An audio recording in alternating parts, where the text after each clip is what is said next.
Next up, we have Linius Technologies. Linius's purpose is to unlock the value of the world's video, creating immersive, deeply personalised viewing experiences. Presenting for the company today is CEO James Brennan. James, thank you for your patience. Over to you. Hi, Abby. Thank you very much for having me on today. It's a pleasure. Today I'm excited to share a little bit of background about Linius, some information about the company, and some advances that we've made in the last few weeks and months. I can't see the presentation. Is the presentation? There we go. Okay, so just getting into some background about Linius. In the deck, we've got our standard disclaimer on the next slide. But going into some background of the company on the next slide. So Linius is obviously an ASX listed company. Current market cap is around $12 million. And Linius has a SaaS video platform that on that platform, we've built a number of B2B, business to business and business to business, and then consumer products. The platform itself is based on Linius's globally patented video virtualization technology. And that technology effectively makes working with video more efficient and flexible than traditional video technologies. The patent effectively turns video into data. And with that, we can then break that video apart, find very specific things, and recompile that video together into personalized videos based on various different use cases. So it makes working with video incredibly efficient and flexible versus working with traditional video files that require a ton of processing, a ton of storage, and a lot of time to work with. We can build flexible video on the fly. Our focus at the moment is commercializing that platform and those products into the global broadcast and sports market. And I'll talk a little bit more about that. But we've made a recent announcement together with a partnership with Fujitsu that's going to bring us into multiple additional market segments. And I'll be spending quite a bit of my time today on that. But just in terms of Linius, to give you a sense of the scale and where the business is at, in FY24, we reported $811,000 in revenue, which was over a 250% growth from the prior year. We anticipate significant growth this year and moving towards a break-even position early in the FY26 financial year. So if we move on, I want to spend a little bit of time talking about our current core products and platform that are focused on the broadcast and sports segment. And I'll spend a little bit more time here than I was anticipating since we have a little bit more time. So our platform is geared towards providing our customers with a number of different applications. And the customers, again, are targeted at that broadcast industry, sports federations and teams, and really any rights holder of video content. So with our platform, we're able to provide very accurate, very deep and rapid search and curation of content for publication out to social media, out to websites, out to streaming channels. And that core business-to-business application we've now deployed on a number of very large customers, including IMG, who's one of the largest sports media and entertainment companies in the world. And with that application, we're working with content. They've got 500,000 hours of some of the greatest sports content in the world, from Premier League, Wimbledon, the Masters, PGA, cycling, ice skating, you name it, it's in that archive. Cricket Australia is using this platform for their entire video archive back to the 1970s and creating the ability for them to publish more of that great historical content out for fans and viewers on their website. So that core business-to-business application called Wizard has had tremendous success over the past few years. But now we're taking that core application and really extending that more into the viewer engagement side and into personalized highlights. And the reason for that is that we see a trend in the industry. It's both a plus and a negative of viewers really moving their engagement onto social media platforms like YouTube and TikTok and Instagram. And while that's really good for getting the content out there to new viewers where they want to find that content, For the rights holder of that content, whether that's the broadcaster or the sports federation, what that means is they're losing engagement directly with that viewer, and they're losing that streaming volume and opportunity on their own platform. They're losing that to the social media applications. And for the first time, we're seeing that the level of engagement, the amount of content being watched on these social apps is now more than in traditional broadcast mediums. That's impacting the revenue for these broadcasters and sports federations. And we're seeing the number of subscribers on these social media apps now exceeding the number of subscribers to traditional broadcast mediums. And that creates a challenge for the rights holders who are always looking to drive the most volume as they can out of that sports content. And what we've done is we've looked at what drives viewers to engage with that content on these social media apps versus on the traditional media. And it's due to the access, the ease, the speed, the personalization of that content, where it's just presented to you and you're constantly presented with content that's more and more relevant to you as you use the platforms more. It's the ability to create a community around that content, the ability to find others who like the same kind of content and to share that content with them. And even for users to generate their own content, to create their own perspective on a particular topic and to then share that with others in the community. We're looking to drive that same level of engagement with a new product that we've launched called Captivate. And that product takes all of those great learnings from social media applications and combines it with the great content from the broadcasters and sports federations and puts that experience to fans on the mobile apps and TV user interfaces and websites of the broadcasters and sports federations. This now gives fans access to everything in the sports archive, from the latest near live highlights all the way through 50-year-old archive footage. It's personalized to them. If I'm a fan of a particular sport and team and player, I now get a greater depth of content, and it's at my fingertips. I have the ability to swipe through it, find the things that I want very quickly and easily, and the system recommends more and more personalized content for me. And our platform is doing that all automatically in the background. There's no longer a need for the broadcasters and the rights holders to create multiple variations, short form and long form content, player highlights. Our system automates all of that. So after any given game, we may create dozens or hundreds of variations that fit to different particular user patterns. And we present that to users based on their preferences. If users aren't finding what they want through those algorithms, they're able to search for anything and literally create and build and share their own content. So it then creates the community where you've got super fans of particular teams and players who are now creating and sharing their favorite moments, and then the ability for other users to find that based, again, on their algorithms. So we're really excited about the opportunity. We launched that product, as I said, about 2 months back. We're now bringing that and creating significant increase in our pipeline with broadcasters around the world, sports federations around the world, and it's being amplified by a number of partnerships that we've announced recently in the sports segment, including companies like Magnify, Prime Focus, Stats Perform, Genius, and Avid. These partners are now helping us to amplify that. So if we move on to the next slide, you'll just see these are the companies that we're working with today. We've got sports federations around the world, rights holders around the world who are working with our products today. We've got great case studies of the value proposition. We've got customers across Australia, the European customers, as well as into the US. And we're working with a number of NCAA college conferences all the way up to professional leagues. So we're very excited about the continuing opportunities within our core market of sports and broadcasting. But recently, we've announced a partnership that's going to take us into additional markets. So if we move to the next slide, last month, we announced a partnership with Fujitsu.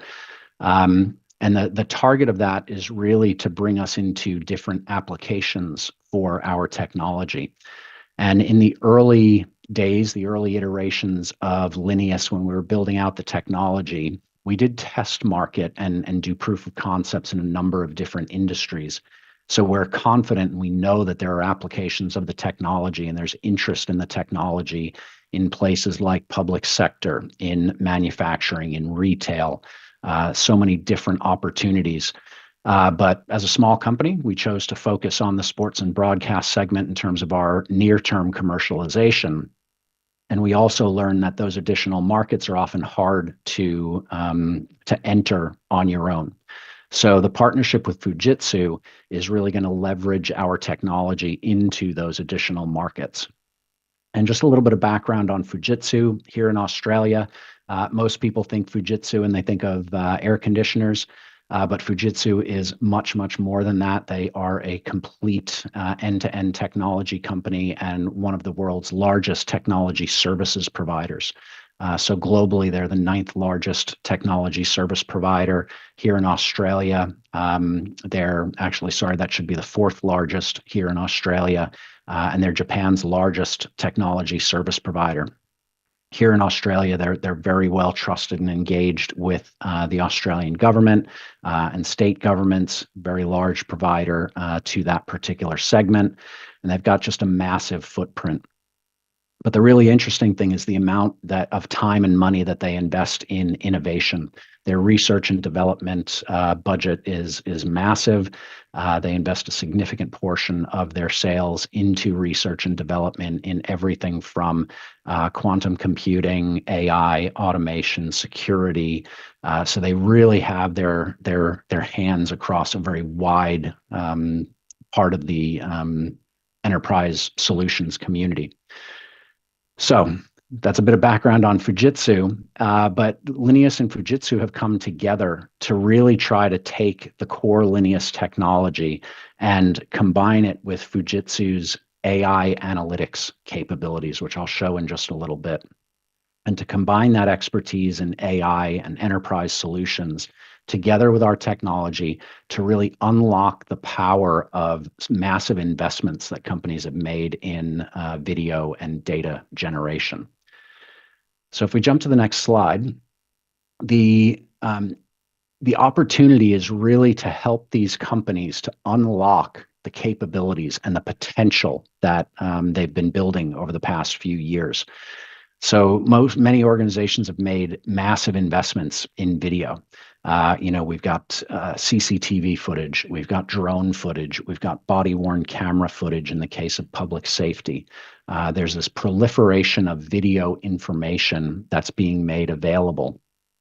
And they're now investing in extracting the value and identifying particular things in that video. So I'll talk about how Fujitsu's AI technology really helps to pinpoint information and data within that video to start unlocking that opportunity.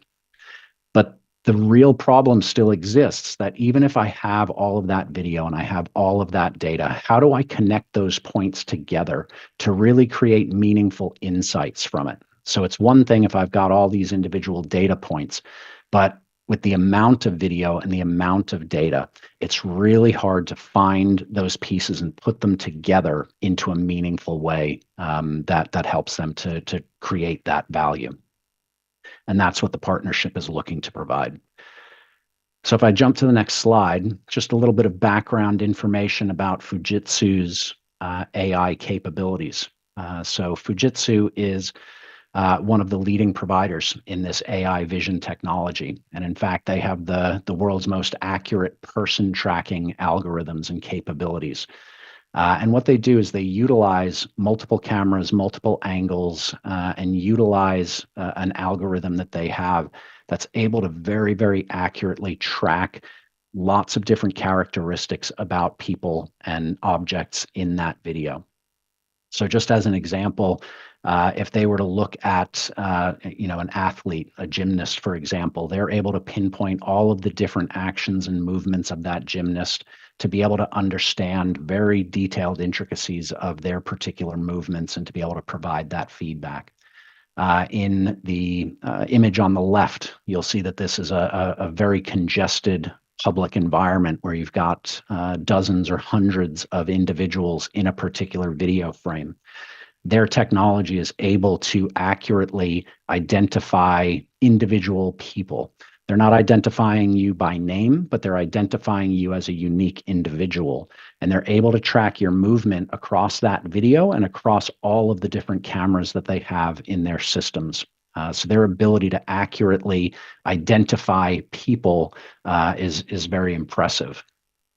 On the right-hand side, on the top, the other piece that they can then do is based on your movements, based on your actions, they can pinpoint things that you're doing. They can pinpoint whether you're opening a door, whether you're bending over, whether there's potentially an altercation about to occur. And they can track all of that information and use that to surface meaningful points of data. On the bottom, in a warehouse facility, they can track whether people are wearing their high-vis vests, for example. They can track whether equipment is in the right place. They can detect whether people are too close to the forklifts. So it's not only people, it's other objects and situations that their technology is incredibly adept at surfacing. And as I mentioned before, it's being able to identify that data within a particular point of time in video. That's the starting point. But if we jump to the next slide, where the Linius technology really then comes in is about connecting multiple points of data, multiple pieces of video, and creating more compelling information out of that. So it's no longer just a single data point, it's a series of information that puts context around what's happening. So first of all, we have the ability to search and surface very quickly and accurately very specific moments that meet a certain set of criteria. We can do that across massive data sets. Today in production, our largest deployment and being able to do that is in the sports and broadcast industry again, but that's with the IMG video archive that has 500,000 hours of video content in it. And we can surface very specific moments in that very quickly. We can do that across multiple different systems. So that video can be stored and managed in different systems, in different networks. We're able to search across all of that and surface that information very, very quickly. But more importantly, it's about the ability to assemble that video into meaningful streams of video that then tell a story to the particular analyst. So in the case of public safety, it may be that they've identified that an altercation has occurred. And not only do they want to see the point in time where that altercation has happened, they want to see what was the lead up to that. Where did the people involved come from? Where did they go after the fact? And be able to track that situation to provide more context around how to then handle that situation. Within those videos, they can then identify other potential people who are involved and then drill into those specific people and dive deeper into where they've come from and gone. So there's applications across public safety, applications across transportation, airport terminals, being able to identify whether someone has gone through the border and whether they're successfully getting to their aircraft on time. There's applications in police and public safety, and even in retail, being able to track people through an environment, track their behavior, how they're engaging and interacting with particular advertisements or products in the environment, and providing that narrative context and the ability to continually drill in deeper and deeper. So lastly, on the next slide, it really is about combining the technologies together to create that capability across multiple different industries, multiple different applications. But as important is the scale and access that a partner like Fujitsu brings. So Linius brings the innovation. We bring the last piece of the puzzle that puts those technology pieces together. But Fujitsu has a massive existing customer base. As I said, when Linius tried to approach these markets in the past, we did learn about the sales cycles and the process for getting into the government sector, for example. Having to be on the different panels and being approved vendors, that is a process that takes years. And Fujitsu already has that trusted provider reputation. They're already on the panels, they're already providing other solutions, and their customers are asking for the next level of innovation. So the ability for Linius to now take our technology and innovation, partner with a company like Fujitsu, and bring it into not just new markets, but existing customers, that creates a massive opportunity to now open up these additional markets beyond the sports and broadcast market. On the last slide, the benefits that we're looking to bring to the customers in this case, it really is around that increased analytic capability. The ability to now present more relevant information to whatever application we're looking at to really extract the value from their video and data. It can improve response times to particular incidents. It'll reduce the amount of time and effort that it takes to analyze and review all of this video. It's funny, when we were talking to some initial customers around kind of these security and public safety environments, we said, look, you guys probably have access to this great technology, and we've seen what can be done on movies like The Bourne Identity, where all this information's available. And they said, wait, hold on a minute, guys, that's Hollywood. That stuff doesn't actually exist, and that's exactly why we're talking to you, because that's the capability that we need, and it just hasn't existed to this point. So our ability to reduce the number of people, traditionally the way that they would solve that problem, they record an incident and they need to go review that video. They would take dozens of people and sit them in a room for 24 hours watching video at 2 times speed. We can now surface those moments and put the important things in front of them instantly.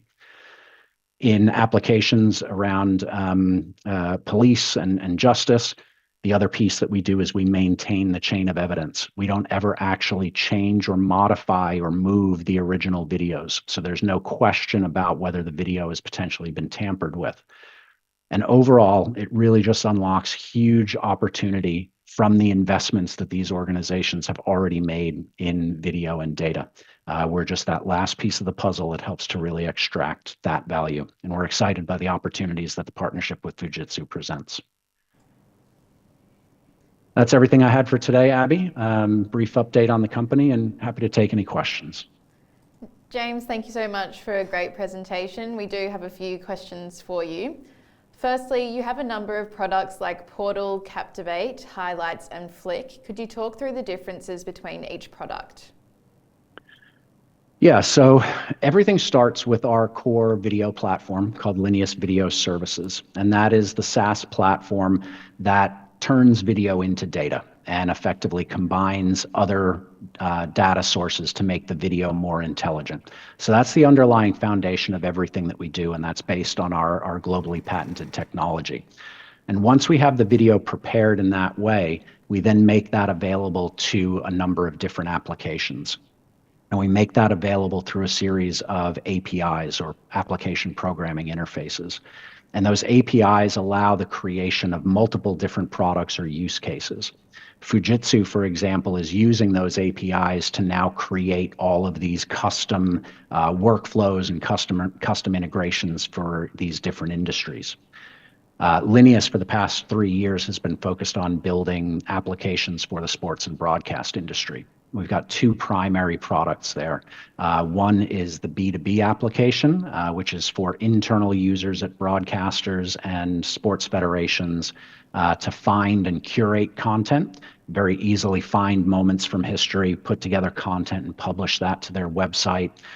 We also automate that as well, so we can set a series of rules that after every game, we can put out 5 or 10 different highlight variations that are then made available onto wherever they want to publish those.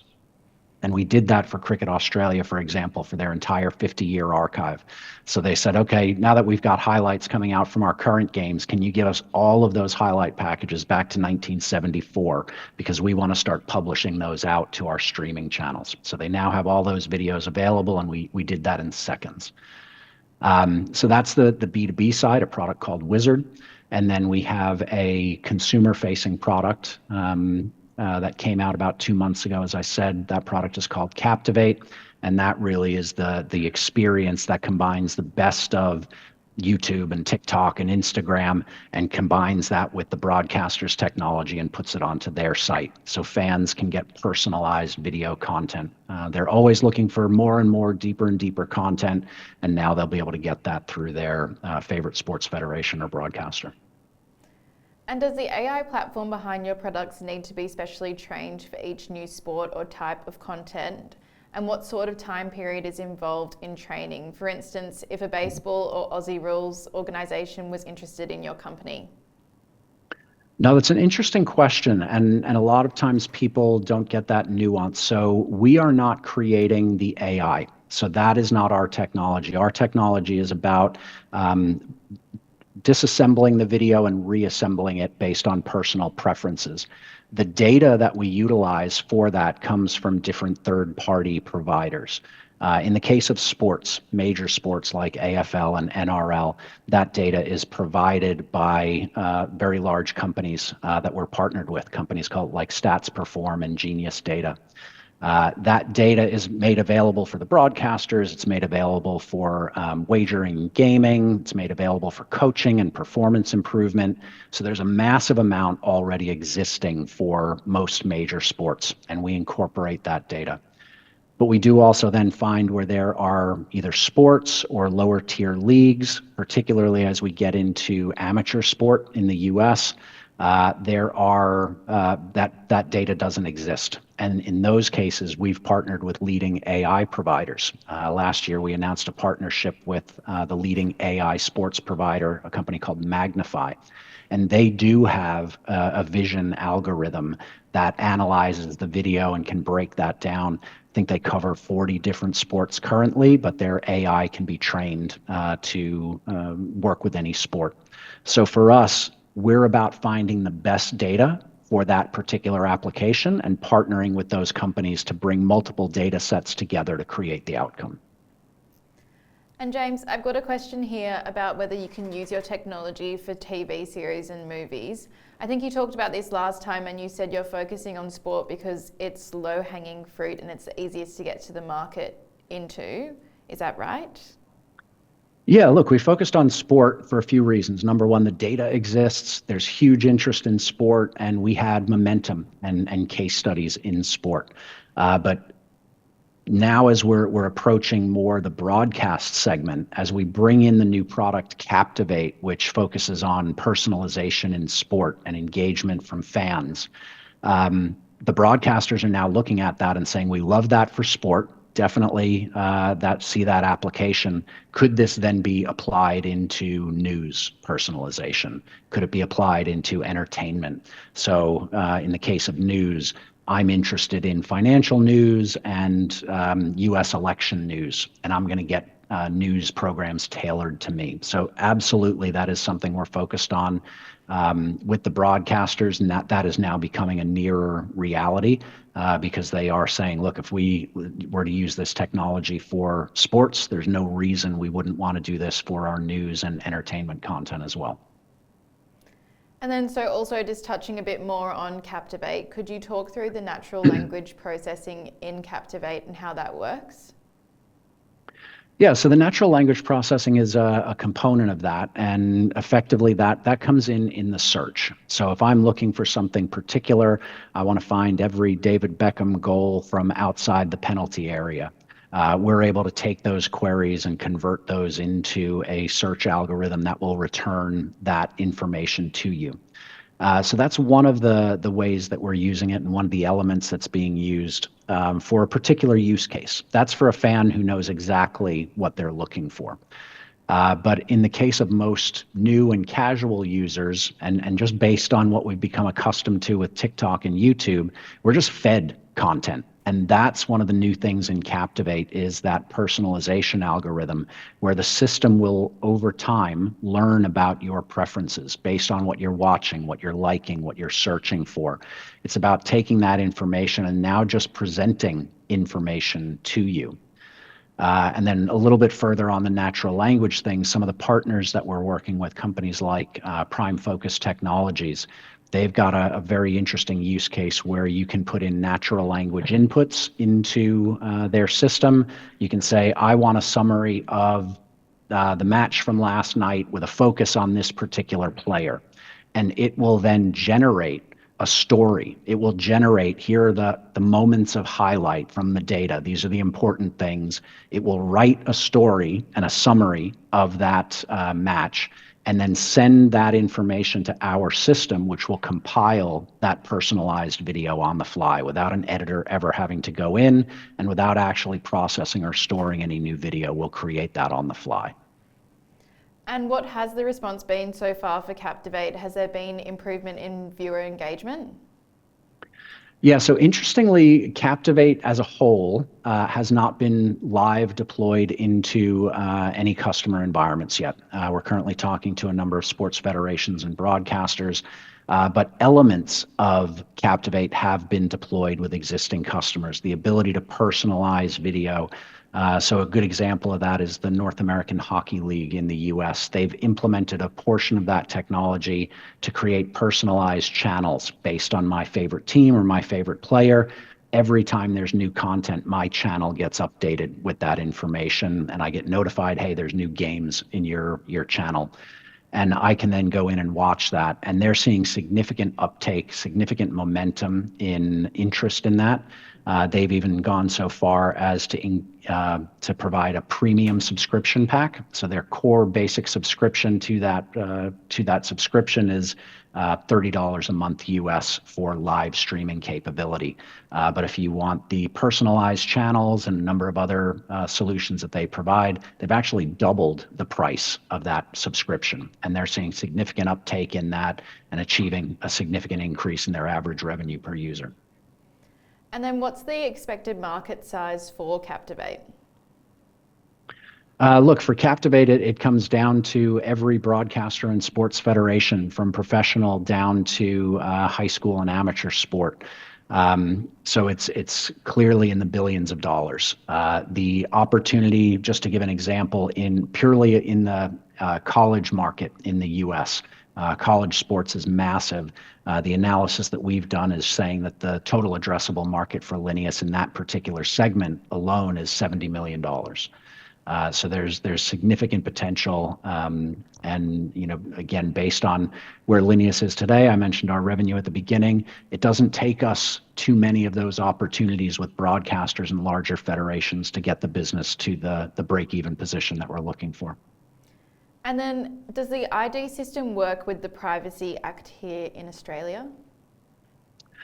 Absolutely. So all of the work that we're doing with Fujitsu, in particular around the public safety and the public applications for that, one of the key things that Fujitsu has as part of their tenets in the technology is around that protection of personal data, the ethical use of AI to ensure that people are protected, and that the AI is being used in the appropriate manner.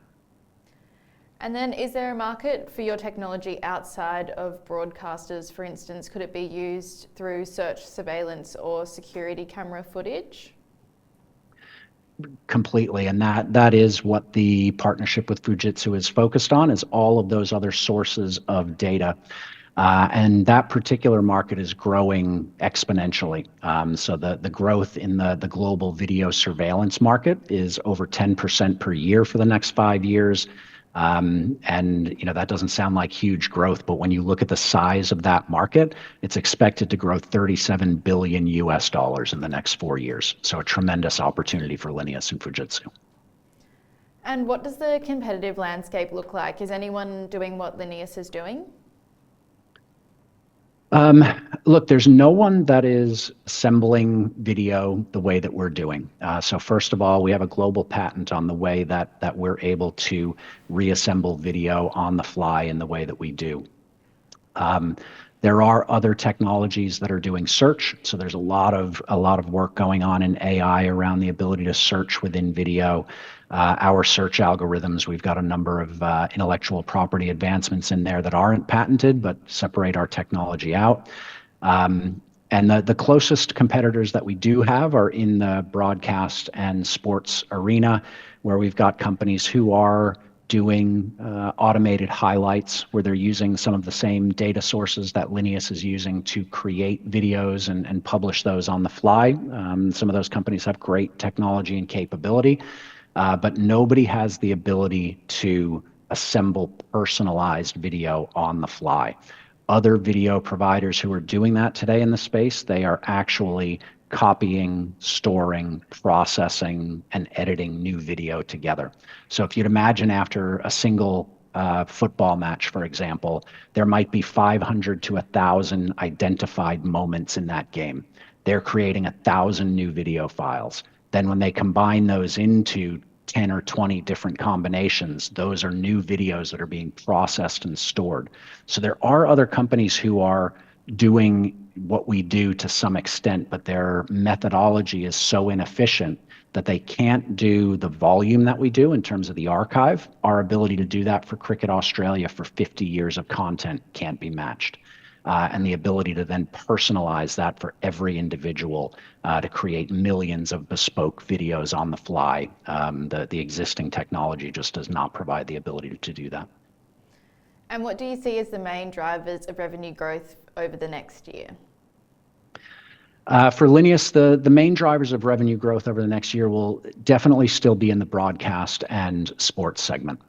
So we've got a very mature pipeline and a number of opportunities that are well advanced within that pipeline. So I would see the majority of our revenue coming through from that. The opportunity with Fujitsu and into these other markets is definitely more of a longer term opportunity. We should start to see some revenue from those segments this year and some fruit out of the partnership with Fujitsu. But a significant portion is still going to be from that traditional market. More and more of that is going to come from the new Captivate product that we launched, but that is based on the existing Wizard product where most of our revenue has come from today. So Captivate isn't like a whole new product. It's kind of a new extension of Wizard. And when customers buy the Captivate product, it's actually got Wizard at the back end and providing all of that. So we definitely see it coming from some new products and extensions to the products. And a significant portion is going to come through from the partnerships that I mentioned in the sports and broadcast segment, partnerships with the likes of Prime Focus, Magnify, Avid, Stats Perform, and Genius Sports. James, thank you so much for your time. We'd love to get you on the webinar again in the new year. And thank you for a great presentation. Have a great weekend. Thanks, Abby.